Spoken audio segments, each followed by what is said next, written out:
Hello, good morning, good afternoon, good evening from wherever you're joining me in the world. My name is Sarah and I still have COVID, so I'm not feeling great, but my disability policy students need this lecture, so I'm recording it anyway, but I'm prefacing this with the warning that I am not feeling my best and this might be a bit of a painful recording. But that's why I overload my slides so much, so that even if I'm a mess, like I am right now, you still get the content you need from the information and resources that I'm providing. And as you listen to me stumble through this content in my somewhat incoherent way, I will be drinking tea and apologizing throughout, just like this. So this is a pretty tightly scheduled seminar because there's a lot you can say about disability justice and its relationship to EDI. EDI, for anyone who's not familiar, is equity, diversity, and inclusion. It's the Canadian kind of standard acronym. I'm aware that in the American context, there's about 500 acronyms for that. But in the Canadian context, we're pretty good about using EDI most of the time. So when I say EDI, what I'm talking about is equity, diversity, and inclusion. Most of the time, those are policies or statutes or dialogues or precedents that have been done in EDI. I hope that makes sense. It made sense to me. Okay. I'm going to give you some cozy space reminders because I'm not going to do the whole spiel every single lecture because I feel like that would be repetitive and annoying, and most people are watching all 12 instead of 1 or 2. But for those of you who are only here to watch 1 or 2 lectures, particularly if you're participating in community, I follow a cozy space ethic facilitation format, and it's just something I made up as a way of holding space in the world based on a bunch of facilitation ethics I've come across in the past and through social work courses. And I've put an overview, kind of 3 PowerPoint slides from past talks I've given that summarize what cozy space means in any context, really, but particularly for this context. So, what I want to reiterate is that we're going to hold empathy, we're going to face gray space questions with the best possible intentions, and we're going to trust the self-other the same way Eli Clare does that from his book, Brilliant Imperfection, which I said last time, if you haven't read it, I think you should read it. It's really great. Trusting the self-other. So a lot of these frameworks and policies and ways I've devised my own kaleidoscope, which is like my annoying metaphor for way of looking at the world through my lenses built into a kaleidoscope. And it is primarily informed by MAD studies, health humanities, and CDS. And my other core ethics are making things open access where possible. So that's why I post these lectures online. FNIM allyship and co-designed expertise. So I'm not the expert. We all are, and I'm just the one speaking right now. And you don't have to listen to anything I say, but what I say is derived primarily from co-designed or community expertise. Okay. So then the one you didn't see last week, which appears in some of my lectures as TW and content warnings, which is trigger warnings, and I'll read this out to you just to be clear. The communities I align with make use of trigger warnings when there is content that is more appropriate for some learning journeys than others. This isn't censorship. That's important. It's noting that care work requires us to create space for pathways other allies take. So that's my way of saying to you, if the content gets to be too much, or, I'm sorry, my cat's drinking milk tea. Hold on. Stop. Please don't. Okay. Thank you, Elise, who's not allowed to have milk tea. Basically, whenever you need to pause or walk away or take self-care, or when I tell you, I hope you're making space for decompression, that comes back to content warning content and trying to make sure you're as safe as possible on the pathway you are currently on. I hope that makes sense. It basically means you can opt in and opt out or take as long as you want to get through this video. Okay? So I'm going to give you the time-checked itinerary. As I check the time, we're making good time. So I'm going to do 15 minutes on COVID and schizophrenia, which I realize did not signal to many people, oh, that's exactly what we're going to talk about on Disability Justice Week. But A, it's important to me, and B, I'm the speaker. So I'm going to use it as an example of disability justice at work, in play, in the current moment. This moment being January 2022 at time of recording. So I have there 15 minutes for literally why we need DJ, and then 10 minutes on community callback. So I asked a ton of people in beloved community today, and whoever answered me today is who made it into the PowerPoint. So thank you, beloved community. What does DJ mean to us? And I asked a variety of current grassroots activists, and we got some really great answers. So I'm going to share that with you because I don't think it's up to one singular person or activist or academic to define all of disability justice ever, forever. It's not possible, so I've created a kind of community conglomerate here for you. We're going to do 25 minutes on the readings take-up, so I assigned you Alex Haggard's manifesto and the Citizens Invalid selections, the 10 principles of disability justice, which I'm sure you had fun reading. And then the final 5 minutes is going to be your right space exercise and wayfinding. So I've given you my favorite resources for disability justice and trying to enact grassroots change. And you can explore those on your own time. You can connect with those communities, or you can leave them behind. If they don't fit for your pathway right now, I respect that. That's fine with me. All right, so here we go. With about 51 minutes left, let's do a little bit on COVID and schizophrenia. I am schizophrenic. I'm sure a lot of you know that, particularly people in community, because why else would you know me? I say on the slide here, it helps many people to illustrate what something is, rather than denotatively explain at them. Helping people understand with examples and lived experience can be a with teaching instead of an at teaching. And part of this calls upon, the listening with versus listening to dialectic that we're going to do in future weeks. But all you need to know for that right now is that instead of trying to impart something upon you, the directionality I'm using here is to try to bring community together around you to create a kind of with you understanding of how DJ works, because that, in my envisioning, is one of the only ways to really do it.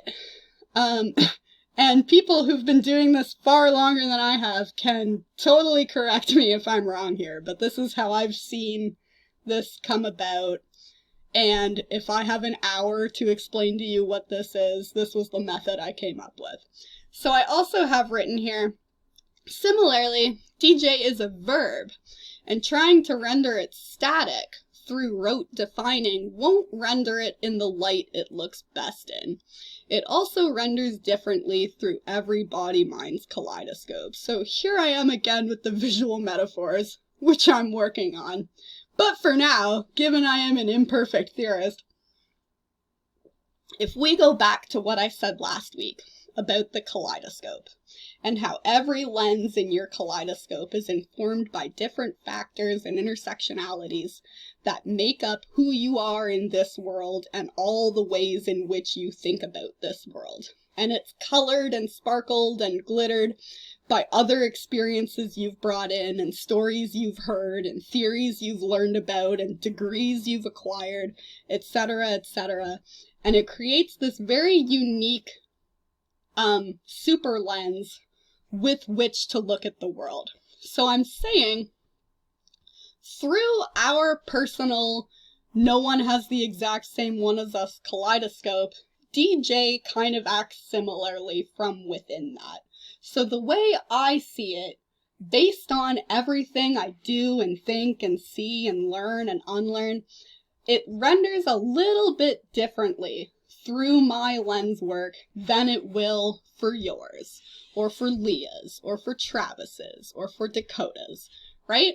Because I can't make that lens within a lens render exactly the same way twice to more than one person. It's a verb, it's an experience, it's something you do, not something that I can just slap up on the board, as I'm going to ironically try to, and say, this is what it is, this is what it is not, thank you for coming to my lecture. So, with that said, I'll model, and I'm reading from the slide here, using my lived experience, or LXP, to mobilize an instantiation of micro-disability justice, or really small, partial, grassroots disability justice. Then you can reflect on how you have already mobilized micro-DJ in your own communities, because I'm fairly certain this is not the first time you've ever heard this word, and I'm also fairly certain that in your lifetime, you can think of instances where you've already done these kind of thought experiments, or enactments of labor, or the care work required of those of us trying to fulfill the project of disability justice. I'm sure that you're one of those people, and you just didn't know that we had a word for it. Okay? Does that make sense? I'm talking to myself, but I hope it makes sense. Reminder that you can pause anytime, because these slides are super overloaded with the expectation that you're pausing when you need more time with them. And I will repeat that whenever I remember, because recursion, okay?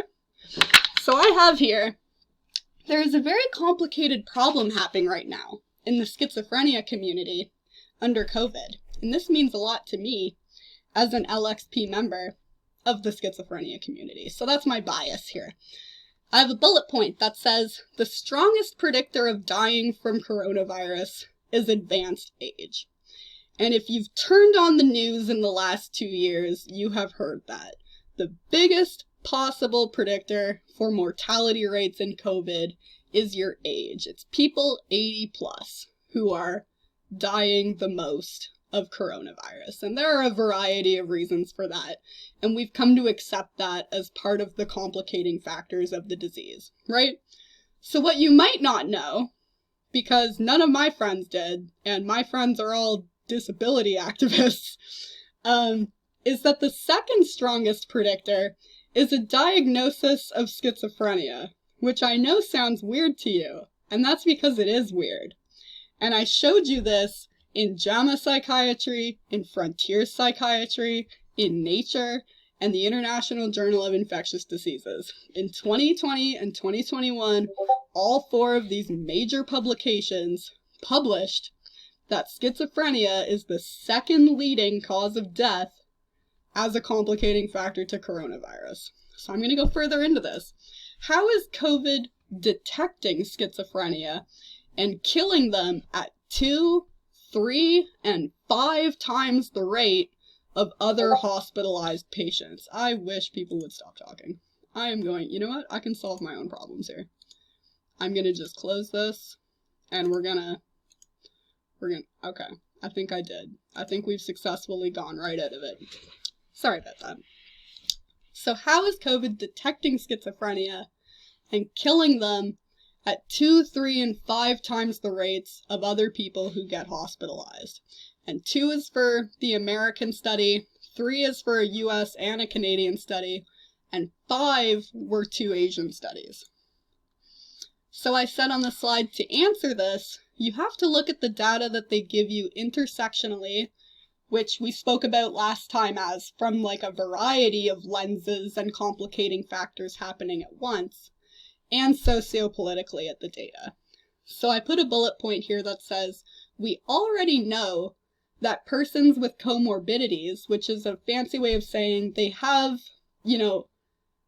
already existing conditions. So people who already have other illnesses are at higher risk of dying from coronavirus because apparently that didn't work. That's happening on top of corona. So the CDC director the other day infamously called that encouraging news. And I put the link there so you can check out the talk yourself. But the director was encouraged by the fact that most of the people, I think he said 85% of the people who are dying, already had a variety of comorbidities. So that's encouraging. That's not encouraging, because that's self-selecting who's more deserving of survival, right? So the CDS community is already up in arms about that, which they should be. But I have another bullet point here. But all 4 studies from the last slide I gave you suggest that schizophrenia was a stronger predictor than major mortality conditions that we've previously identified. So in 2020, we identified that cardiovascular disease, diabetes, COPD, and respiratory illness, obviously, were strong predictors of a mortality rate in COVID, which means if you had these 4 things, you were more likely to die.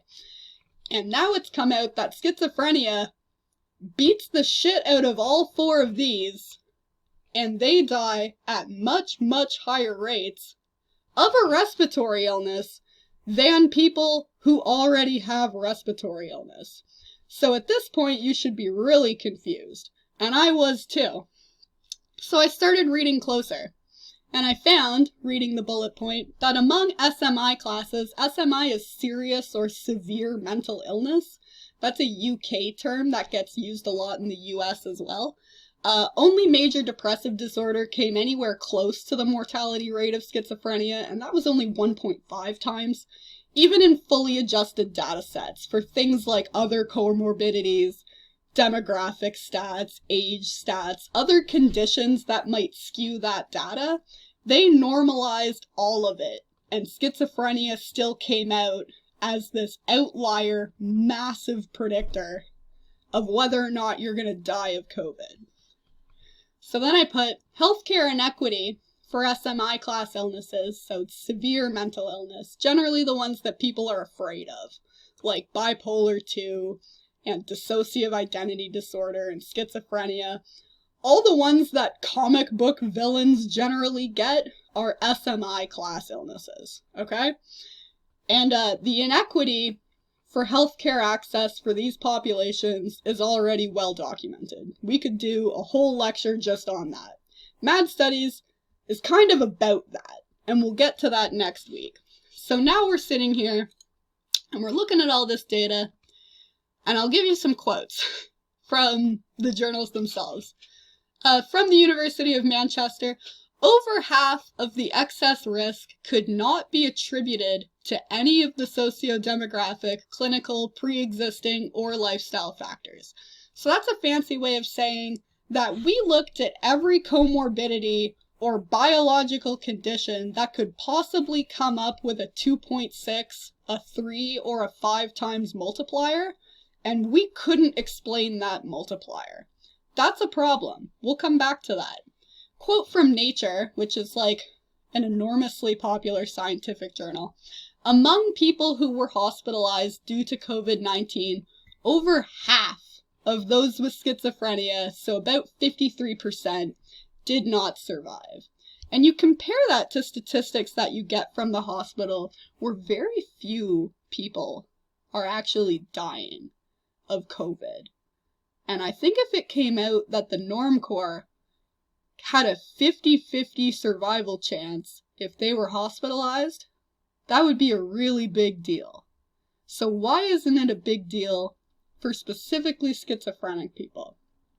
I can keep going, so let's keep going. Quote from The Lancet, which is a really big deal UK medical journal, and disclaimer that I do some research projects with them. But I am happy to disagree with them when they're wrong, you know. I'll put that caveat of a caveat in. Quote, the UAE, the United Arab Emirates, are actively excluding those with SMI from receiving COVID-19 vaccines A move shocking in its callousness and contempt for scientific evidence. So there's some countries that straight up create exclusions for vaccines based on this diagnosis, which is awful just in itself. Okay, so I'm going to go here. So you get all these headlines that not a lot of people are talking about. We had COVID-19 and schizophrenia as a potentially deadly combination from 2 weeks ago in the Canadian Conversation magazine, which is decently popular online. I heard basically nobody talking about it, and I have alerts on for schizophrenia data. The University of Manchester published last month that people with schizophrenia were 5 times more likely to die from COVID, and I didn't hear a lot of discourse about that. And we could start to make comparisons about what if it was X or what if it was Y, but I don't think that's productive. I think suffice to say, if any condition produced a 5 times multiplier in mortality rates, we should be talking about that a whole lot more than we are, right? So to kind of get to the end of this debacle, I put a bullet point, if it cannot be explained biologically, so that's those mitigating factors and risk factors that we were trying to create explanations for, it's a social decision. So if it can't be this, it therefore has to be socially constructed, right? And I'm sure you got there without me.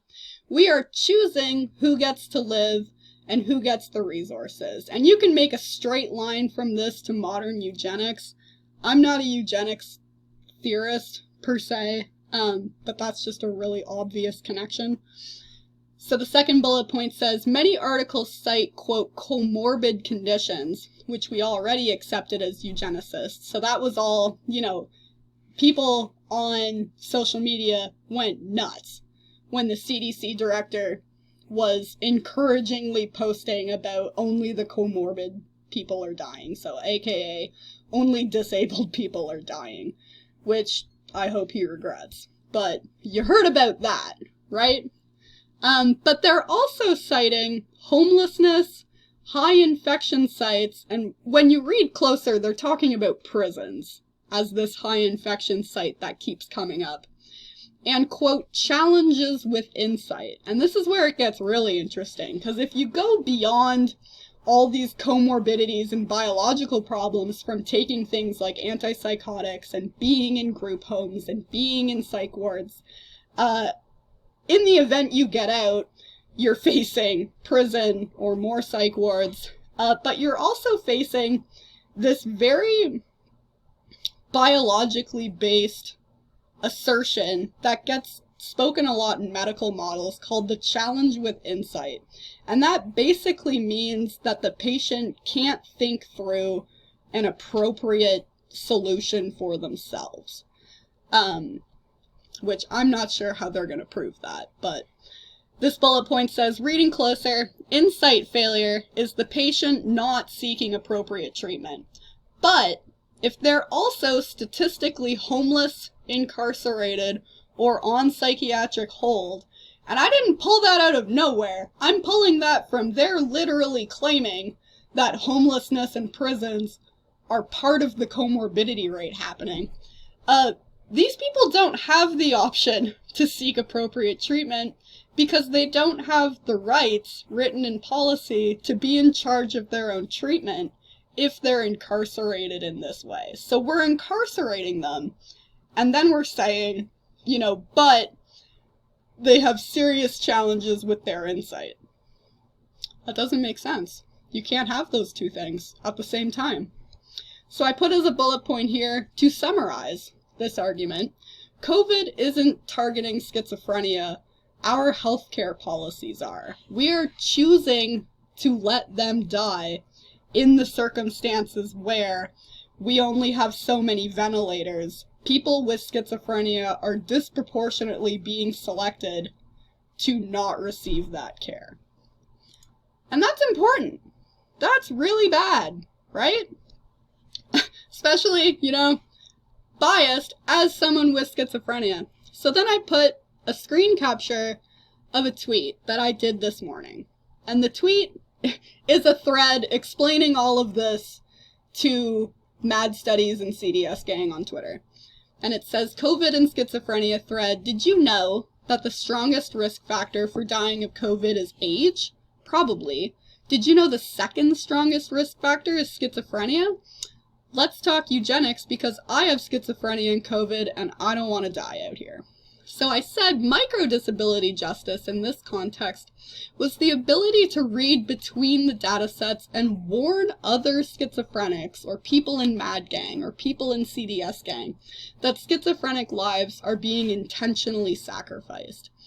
So I have written here a huge number of Mad Movement allies use Twitter to share survival strategies and critical information via lists, groups, alert accounts, threads, etc. So a micro and action, and I think that's on the next slide, yes, of disability justice is the ability to warn others of policies that are designed to sacrifice some to save others, because they're not getting the publicity that you're hoping they get.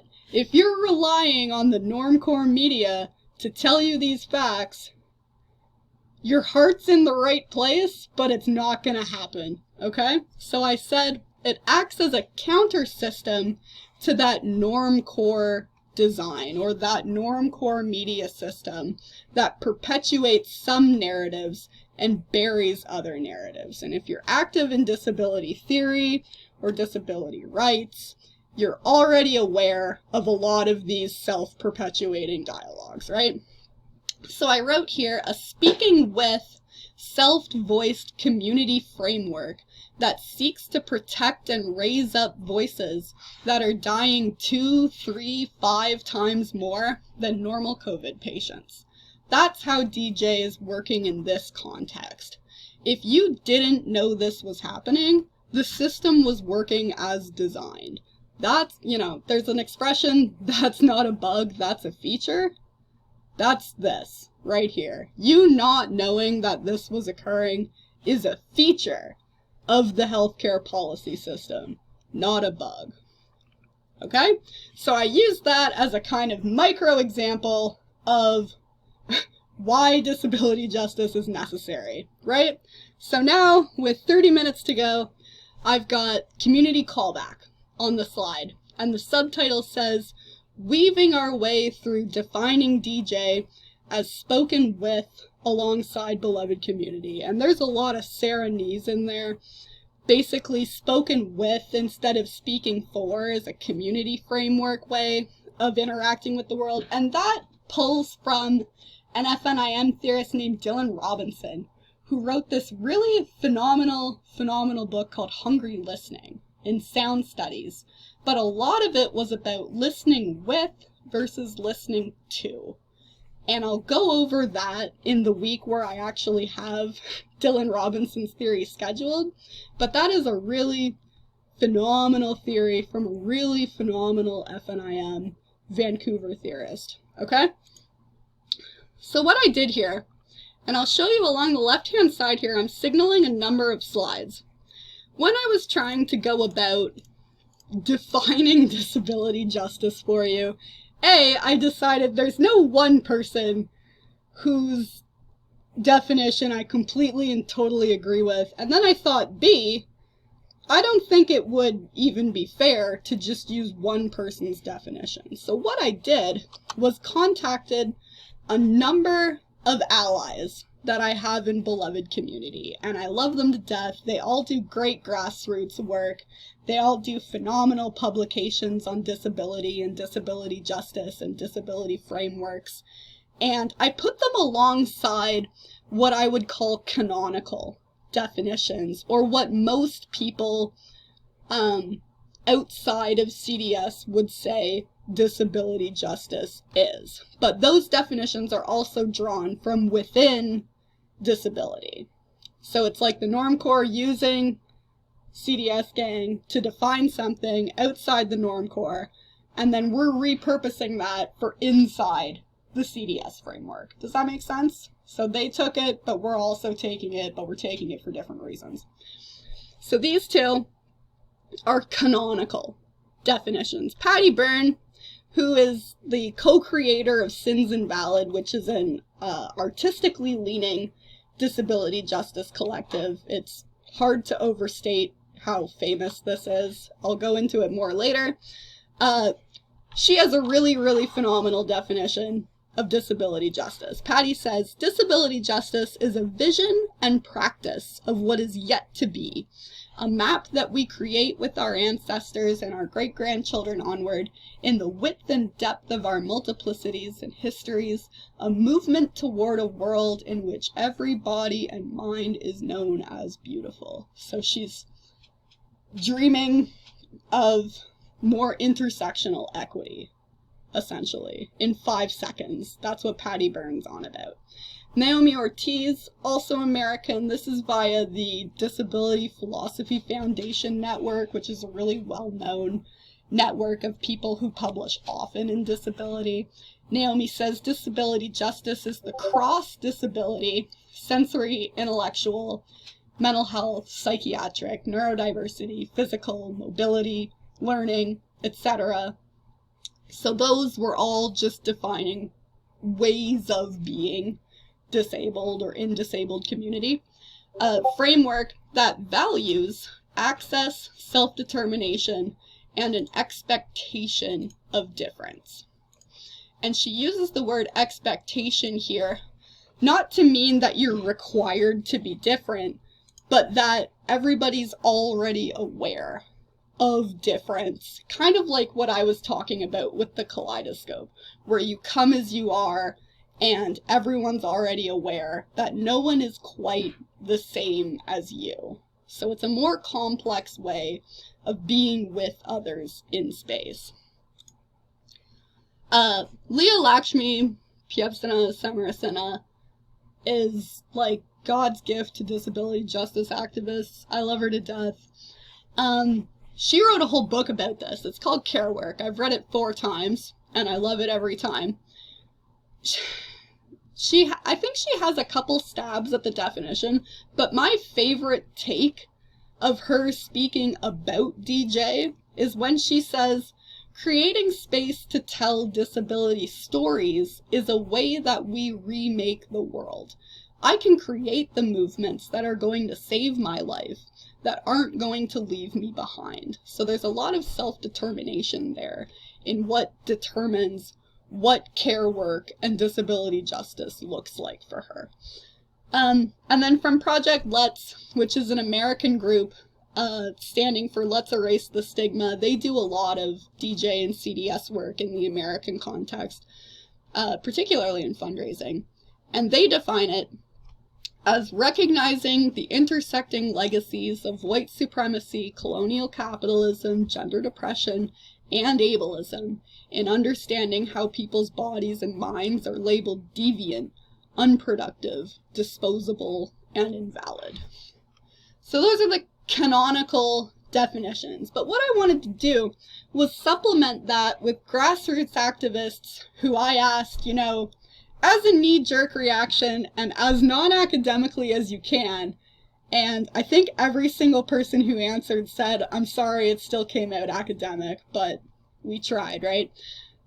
They gave me their take on what speaks to their heart when they hear DJ or disability justice work. And I'm going to give you their answers, and I'm not going to expand on them, okay? So Hannah Facknitz, who is an American scholar, she's in history and CDS, she says, disability justice means that I get to thrive in a body marked for death. Medicalized notions of health and disability position my body, a sick, mad, broken body, as inherently, naturally closer to death through inevitable, uncontrollable biological processes. Disability justice says otherwise, that I am made vulnerable, pushed closer and closer to death by systems of violence and not the biological facts of my body. DJ taught me that disability is not about these facts, the essentialized, seemingly objective realities of my flesh, but rather what facts of my body I am punished for in a society, a world that courts eugenics in all things. I am able to love the wisdom of my sick body under the teachings of BIPOC queer elders in disability justice, and that has saved my life more than any medication, doctor, or therapy ever has. My body is home because of DJ. I don't have to hate or fear it anymore, and I am connected in beloved community to all others of my crip kin. They keep me safe, I keep them safe. I am enmeshed in them, never alone, and it means my safety, my liberation is always bound up in theirs. When they are free, I am free, and when I am free, so are they. Disability justice fundamentally changes how we relate to everything around us, and the wisdom in this place is something I could have never gained if I never became disabled. I am grateful for my breaking here because my brokenness brought me here where all that is raw and unhealed in me is safe in ways pre-disabled life could never have offered. So Danielle Lorenz is CDS activist, and she's from the FNIM, or Indigenous Studies subfield. So she says, I think disability justice should be conceived as a form of anti-oppression work. First, it is ultimately about equity.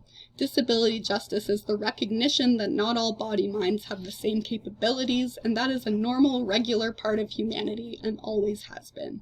As such, there needs to be the recognition that some folk may need more assistance with certain tasks in everyday life or professional life or academic life, etc., and there is nothing wrong with this. It is not a moral or medical failure to need support. Achieving equity, or at least moving towards it, occurs when disabled people can participate in society in a way that works for us, as conceived by us. Second, disability justice must be intertwined with other movements that aim to eradicate whiteness. That is, a race-based discourse that champions the cultures, beliefs, and histories of those originating from Europe. The reason for this is that eugenics, the belief in desired heritable traits being passed on to the next generation, is not only tied to racism, but also to able-bodied supremacy and a capitalist, settler, colonial, cis-heteropatriarchy. Disability justice cannot occur and should not be conceived without acknowledging the ways other aspects of our identities impact who we are and what this means for us as beings within communities. So then I asked Adam Hubrig, who's a really well-known queer CDS scholar from America, and they said, I think a lot of disability rights work was kicking the can down the road a little bit. Yeah, the can needed kicked, but it only ever treats the symptoms of systemic ableism and the white supremacy, misogyny, queer or transphobia, and the other shitty systems that ableism relies on, rather than addressing the real causes of those problems. That's not to say I'm not grateful for disability rights work. It's not lost on me that I wouldn't have been able to attend public schools without that activism. It would have likely been institutionalized instead, but it's just too narrow. Disability justice centers queer, femme, disabled POC, and the needs, lives, and desires of those most impacted by ableism, and the colonialism and capitalism and white supremacy that ableist logics are built on. Then I asked Alex, who's a really phenomenal activist, a CDS gang activist from the Canadian context, and they said, my understanding of disability justice is informed by my positionality as a sociologist, a designer who has serious issues with design, an anarchist, and a clinically invisible disabled person. That is, someone whose disabled status has been constructed primarily through refusal of recognition by the clinical gaze. DJ is a movement to dismantle the systems of power through which disabled people are oppressed and to reshape the world in the absence of these systems. It's a radical movement in the sense of the word given by Angela Davis, who's a literary studies author, meaning grasping things at the root. Disability rights movements are oriented toward the normalization of the socioeconomic status of people with atypical body minds.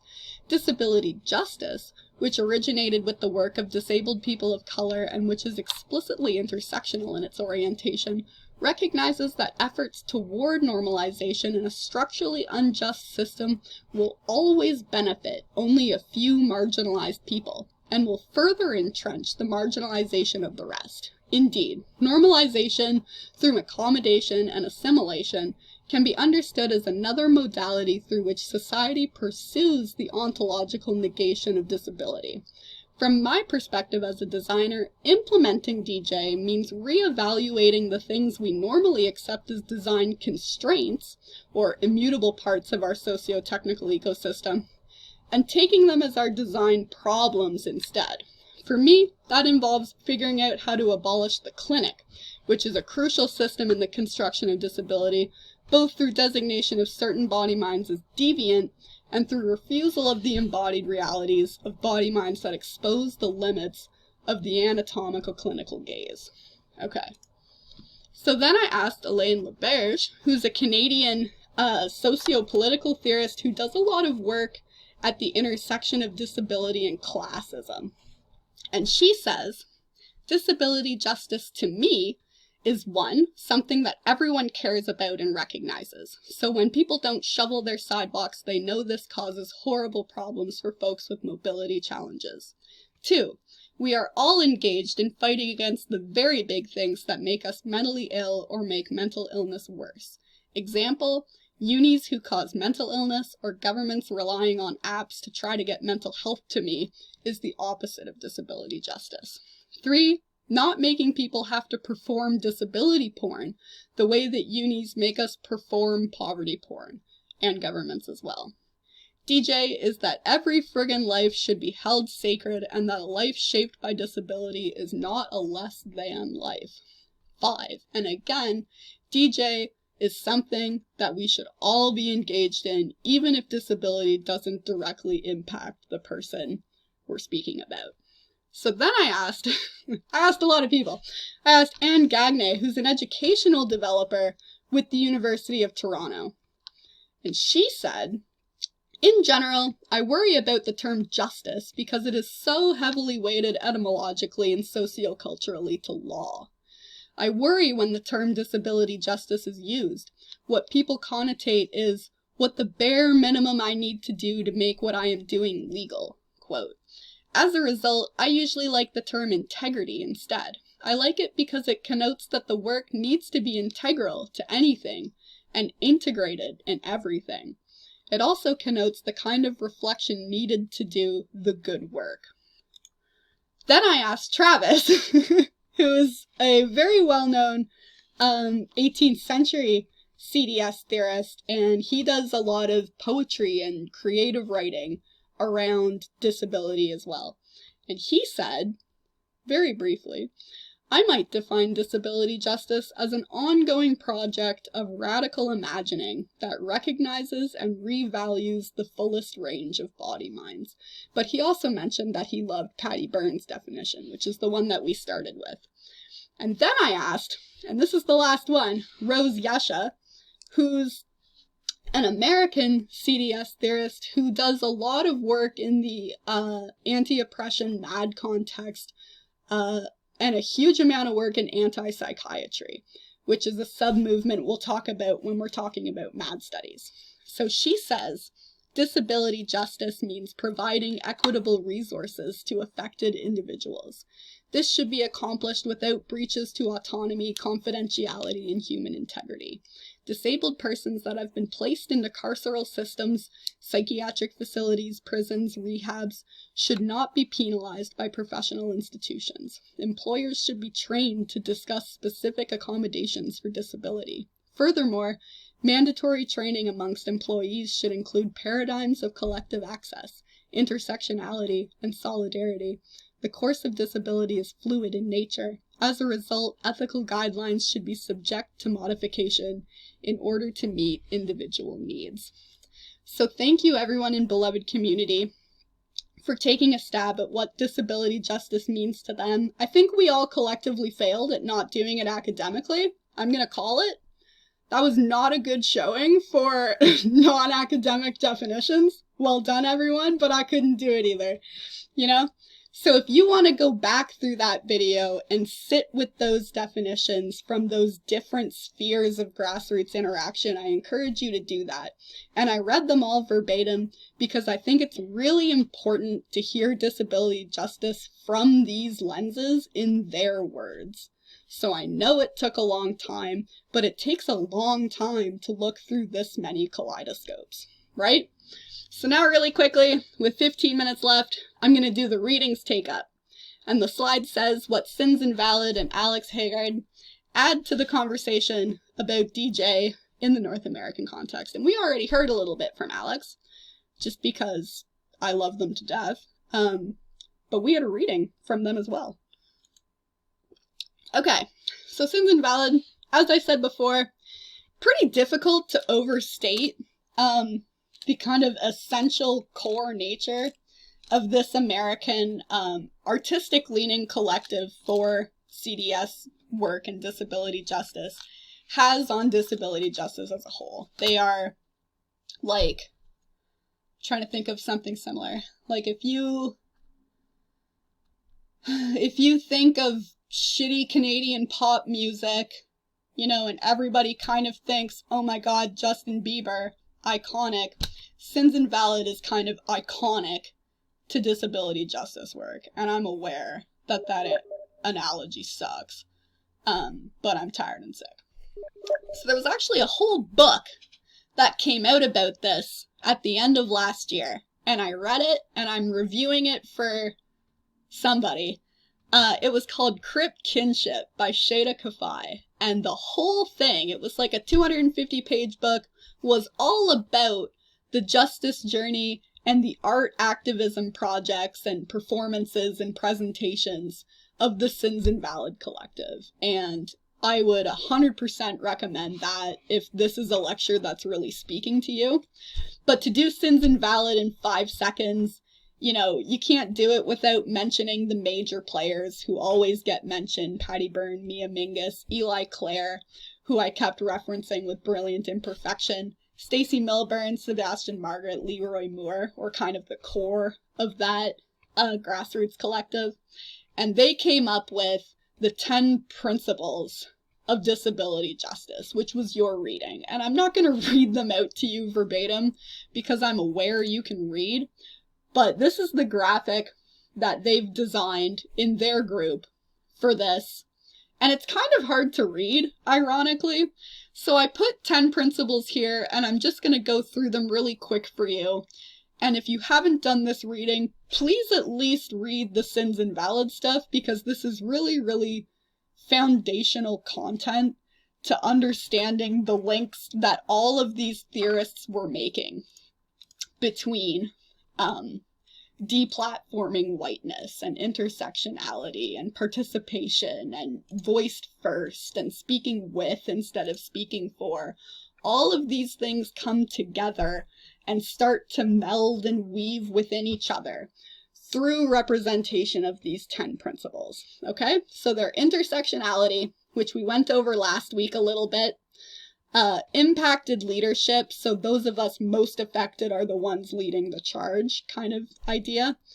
Anti-capitalism. Cross-movement organization, so, you know, any allied sub-oppression can ally with DJ kind of thing. It's not like we're an exclusive club. Wholeness, or recognizing the wholeness of each person, which is what we were talking about and what some of these activists were talking about by saying, you know, it's not a debility or a disease, it's who I am, or it's not just my lens work and speaking of deficit, it's my entire positionality and personality as a vibrant body mind. A lot of them were on about the wholeness concept.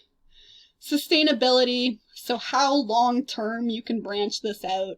Cross-disability solidarity, which is its own major issue, and I won't get too far into this, but suffice to say that CDS Gang has its own infighting with which disabilities count or are more represented in CDS Gang, and that could be a whole other lecture. Interdependence or care work, that's what Leah's bread and butter is, how to promote this interdependence. People like Mia Birdsong talk about that a lot. People like Zena Sharman, people like Adrienne Marie Brown, a really famous social worker. Collective access, obvious, and collective liberation. So, like the UN statute, nothing about us without us, collective liberation says that, if anyone is left behind, we didn't do what we set out to do. Okay? So I said, most of these, I'm getting really tired. Okay, I've got 10 minutes. Here we go. Are verb states.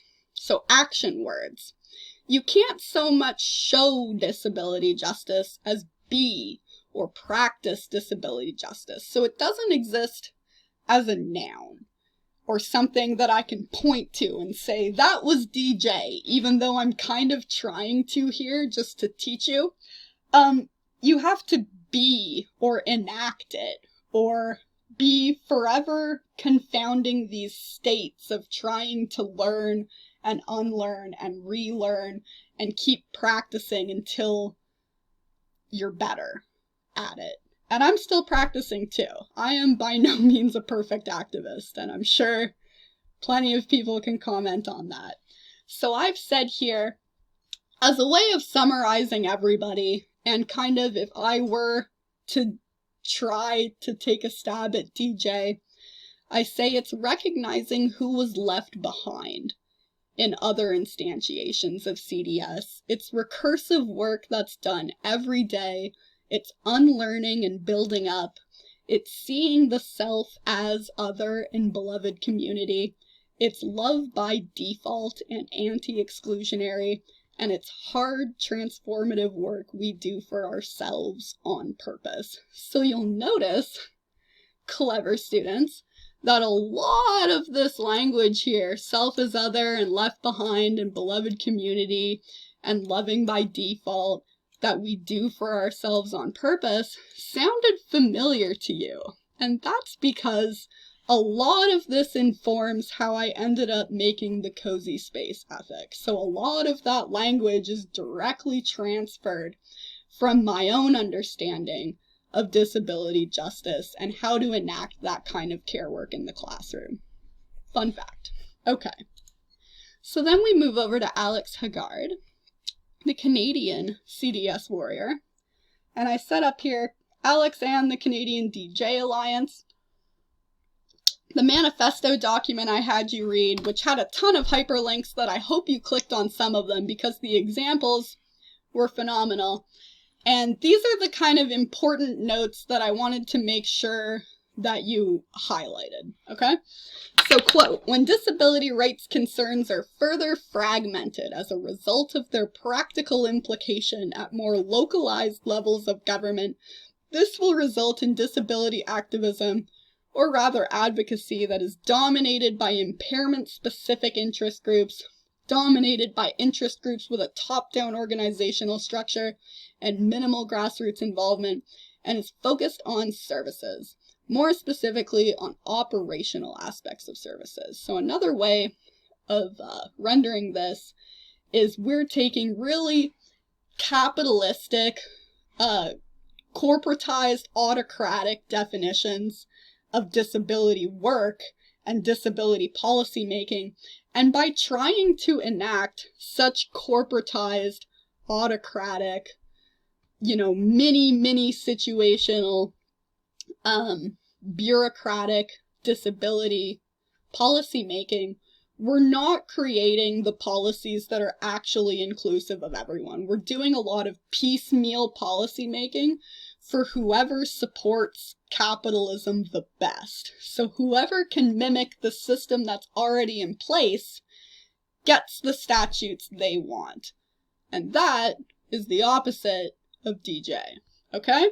Second quote, the primary difference is that whereas the UK government quite explicitly believes disabled people should not exist, Canadian policymakers prefer to just ignore our existence.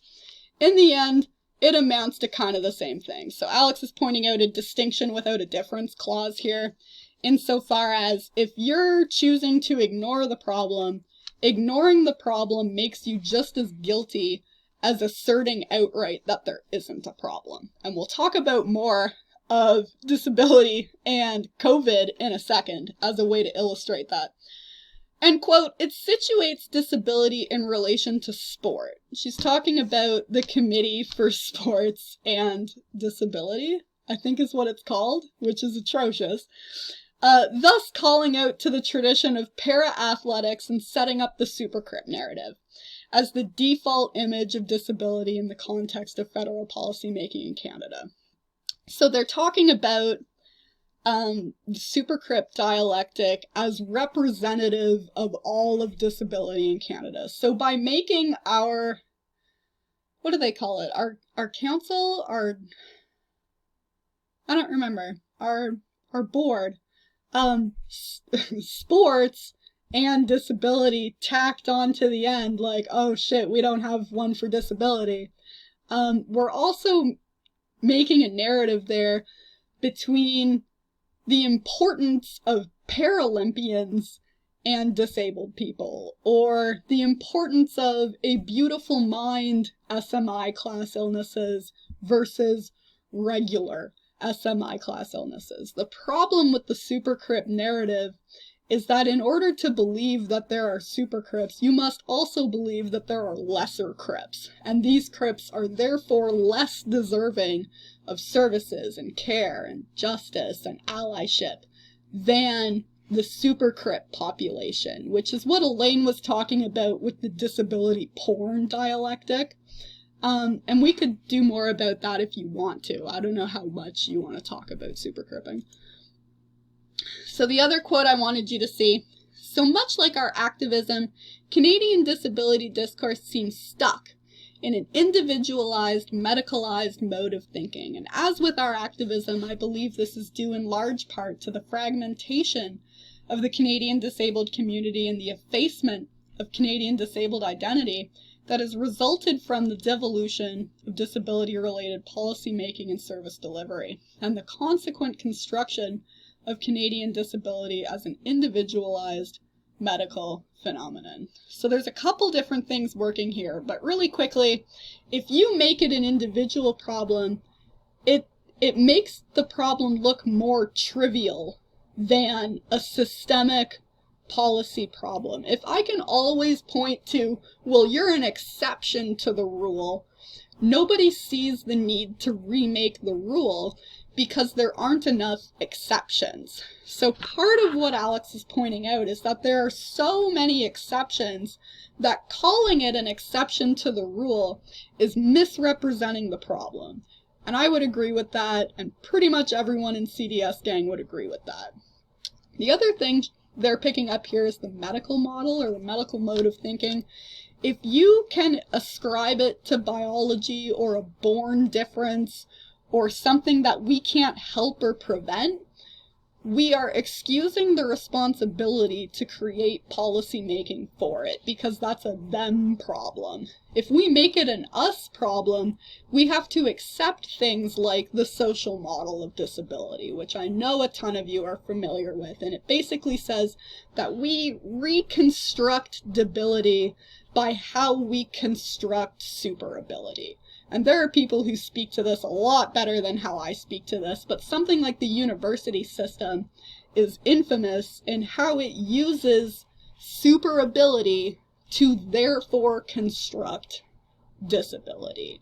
And how we define disability is largely societal, largely social, very much largely non-medical. Okay? So let's look at, really quick, where that went, because this wasn't written yesterday, obviously. So last year, there was a big census about the accessibility experiences of Canadians with disabilities. Anyone who receives disability payments or disability support got this census, and they fill it out, and they look at all the data. I'm not sure what they do with this data, clearly not much, but they published the results for 2021. And 73%, okay, I'm going over time, of Canadians with a disability encountered at least one barrier while interacting with government services. And it should be noted that these barriers were all physical. So we're not even noting people with mental illness or SMI class illness here. This is just physical barriers to government services, and 73% of people with disabilities are greatly impacted in their access to basic government help. That's an issue, right? COVID-19 Disability Advisory Group Report. This is a really long report I don't expect you to read, but a lot of it was about policies that they enacted during coronavirus that were supposed to help vulnerable classes. And one of those vulnerable classes were people with disabilities. And the thing they kept pointing back to was we gave a $600 disability benefit just to people on disability support in lieu of CERB, because a lot of disabled people really wanted to get CERB, or the emergency response benefit, for American audiences, and they couldn't, because one of the conditions of CERB is you have to be gainfully employed. And a lot of people are on disability because they cannot be gainfully employed, right? So that created a bit of a catch-22. So the government said, okay, yeah, that's kind of bullshit. We'll give them $600. The problem with that is that the CRB was about $2,000. Some people got as much as $2,500. People on ODSP or disability support are not getting $2,500 a month. It's about half of that. And when the CERB stats came out, they were assessing that as the absolute minimum people needed to live in Ontario. So a lot of people receiving disability support were like, well, if I receive less than CERB, and CERB is the absolute minimum that people need to live life here, they are not giving me enough to live, and they know that. And there were a ton of articles about that, and not a lot of media coverage out about it. Just last week, The Star did a major expose about this again. This was like the 5th or 6th article about this, and it said Canadians with disabilities fell through the cracks in the pandemic response. Here's what needs to change. A lot of the changes were things like make people with disabilities able to receive extra benefits. There were about 7,000 caveats for people who couldn't receive CERB, and a lot of them were designed so that you couldn't collect ODSP and CERB because they saw that as double dipping. But there was even stuff like make vaccine clinics physically accessible, which strikes me as obvious, but that's on there. You know, all these policies that you'd think we were on top of, we're not on top of, and that goes back to the conversation we were having about schizophrenia and COVID.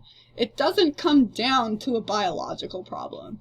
It comes down to a social problem. And the social problem is we are choosing and letting other people choose who gets those resources. And every time we don't speak out about that, we're letting those people die. That sucks. Okay?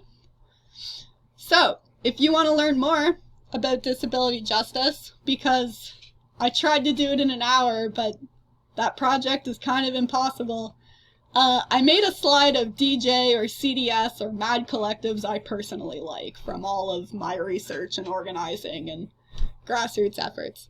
So the slide says, so where are we organizing? In the pandemic, CDS and Mad Gang really like Twitter, but this is not the end-all be-all digital answer. There's Facebook groups. A lot of these people have websites and off-site Zooms. There's the Mad Studies reading group out of the UK that only meets on Zoom, that kind of thing. And if there's a specific collective you're looking for, I can probably hook you up with it. So message me directly.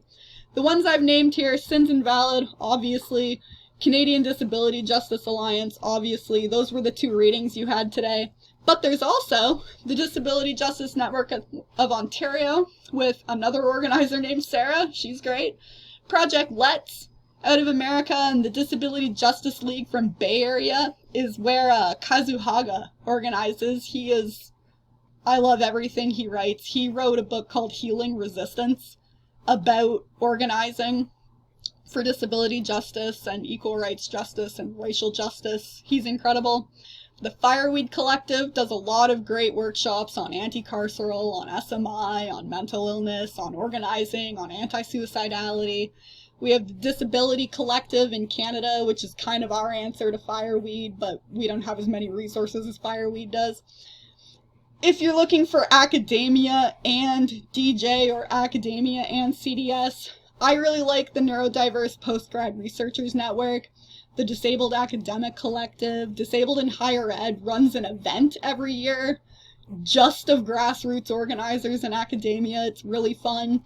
Voices of Academia publishes a web journal. The Queer Disability Studies Network, that's run by a lovely grassroots activist named Kavar. They're great. Mad Studies Network out of the UK. There's the RMIT Mad Studies Network out of Australia that you could check out also. Mad in America, based on the book by, I want to say, Robert Whitaker, is in the US. People like Rose and Peter Beresford write for them a lot. Mad Media Podcast, they're pretty new. Mad COVID is a hashtag online live history creative storytelling effort. If you want to know more about CDS, DJ, and class, there's the Working Class Academics Collective, there's Madness Canada, there's the We Are Disabled Collective that mobilizes grassroots activists and storytellers on a weekly basis, and the Shoestring Initiative run by Elaine out of Canada. Thank you. Okay. So now, your homework. Write space number 2, which is going to be due Friday. I'll go over that in a second. I said that was a lot. I hope you're taking steps to decompress.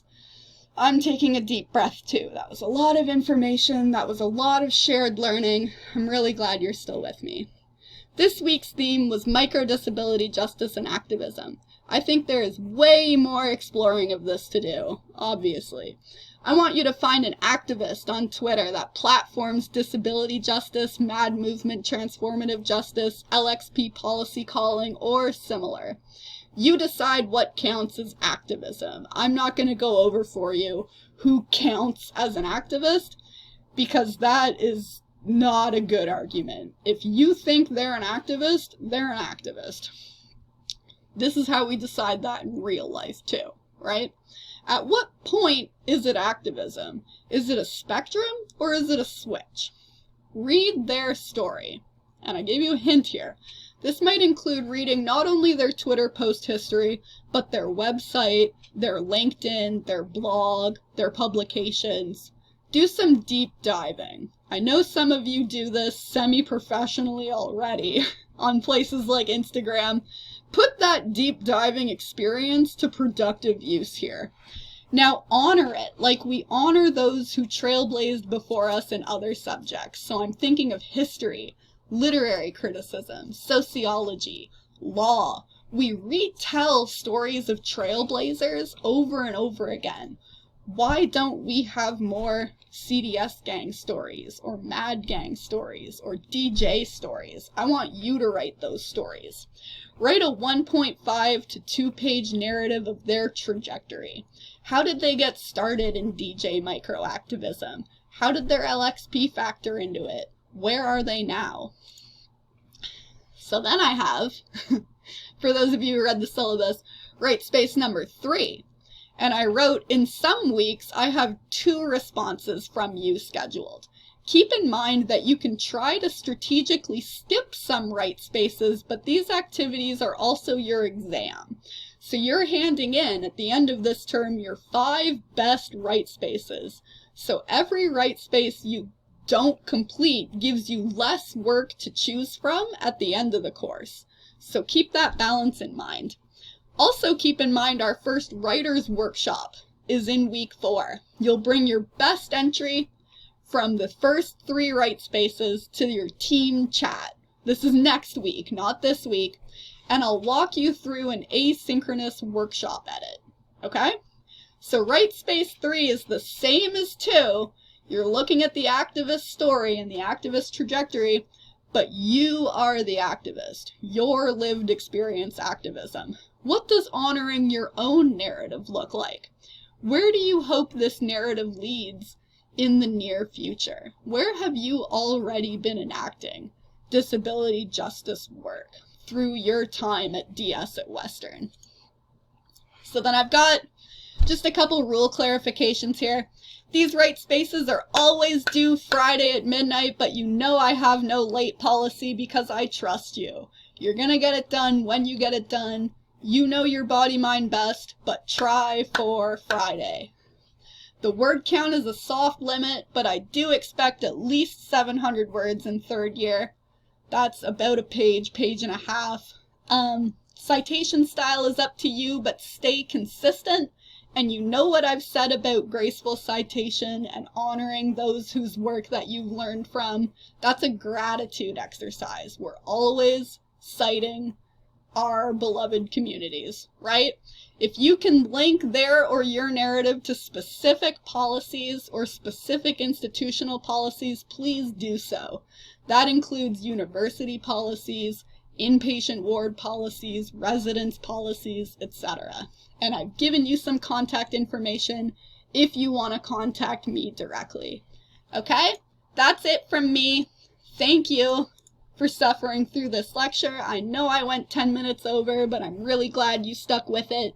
If you have more questions, the talk back for this week is going to be next Monday in week 4. Okay?